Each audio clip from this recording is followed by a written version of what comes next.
हरिया नाम का एक आदमी था। वह अपने खेतों में बहुत सारा नारियल का पेड़ लगाया था और नारियल पानी बेचता था। एक दिन की बात है, हरिया की पत्नी उसके लिए खाना लेकर खेत में आती है और हरिया से अपने खेत की समाचार पूछने लगती है कि आजकल हमारा धंधा कैसा चल रहा है। तभी हरिया कहता है कि आज तो हमारे पास बहुत ज़्यादा पैसा हो गया है। अगर हमारा धंधा ऐसे ही चलते रहे तो हमारा बहुत सारा बिक्री हो जाएगा और हम भी अमीर बन जाएंगे।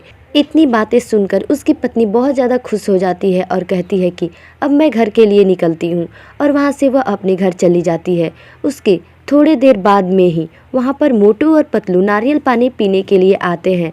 और हरिया का दोस्त मोटू कहता है कि तुम्हारा चर्चा तो बहुत ज़्यादा गांव में हो रहा है कि हरिया नारियल पानी बहुत अच्छा पिलाता है, उसमें एक भी मिलावटी नहीं रहता है। इसलिए हम लोग भी सोचे हैं कि चलो नारियल पानी पीने चलते हैं। और मोटू पतलू अपने दोस्त हरिया के साथ बैठकर नारियल पानी पीने लगते हैं।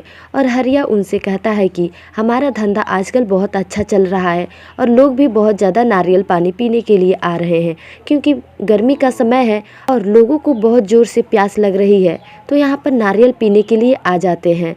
और मोटू पतलू के दोस्त हरिया उनसे कहता है कि तुम लोगों से मैं पैसे नहीं लूँगा, तुम लोग उसी तरह चले जाओ। फिर वहाँ से मोटू पतलू अपने घर चले जाते हैं। और कुछ देर के बाद वहाँ पर गांव के सेठ नारियल पानी पीने के लिए आ जाता है।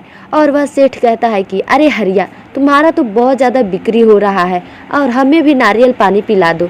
तब हरिया उन्हें एक गिलास नारियल पानी देता है और वह सेठ नारियल पानी पीकर बहुत ज़्यादा खुश हो जाता है और हरिया से कहता है कि आज तो हमारे पास पैसे नहीं है। तब हरिया कहता है अरे मालिक, आज तो हमारा बहनी भी नहीं हुआ है, तुम मुझे कुछ पैसे दे दो, उसके बाद घर चले जाना। तभी वह सेठ बहुत ज़्यादा गुस्से में आ जाता है और उन दोनों की आपस में बहस होने लगती है। और वह आदमी कहता है कि आज मैं तुम्हें पैसे नहीं दूंगा, जो करना होगा वो कर लेना। और अपने पास से एक डंडे उठाकर और उसके सर पर मारने लगता है। तभी हरिया वहाँ पर बेहोश होकर गिर जाता है और उसकी मृत्यु हो जाती है। मरने के बाद हरिया का आत्मा एक भूत बन जाता है। तब हरिया सोचता है कि अब मैं अपने भूतिया आत्मा से कैसे छुटकारा पा सकता हूँ, चलो मैं अपने घर चलता हूँ। हरिया को भूत के रूप में देखकर उसकी पत्नी बहुत ज़्यादा घबरा जाती है और हरिया से पूछती है कि अरे तुम्हारा हालत ऐसा कौन किया है। तभी हरिया अपनी पत्नी से कहता है कि अरे शोभा, मुझे किसी भी तरह से तुम बचा लो, क्योंकि गाँव का सेठ हमारे खेत में नारियल पानी पीने गया था और उसी ने मेरा सर फोड़ दिया, जिसके बाद मेरा मृत्यु हो गया और मैं एक भूत बन गया हूँ।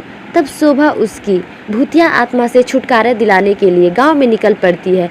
तभी उसके सामने एक बुढ़ी अम्मा आ जाती है और वो बुढ़ी औरत कहती है कि अरे बेटी, कहाँ जा रही हो।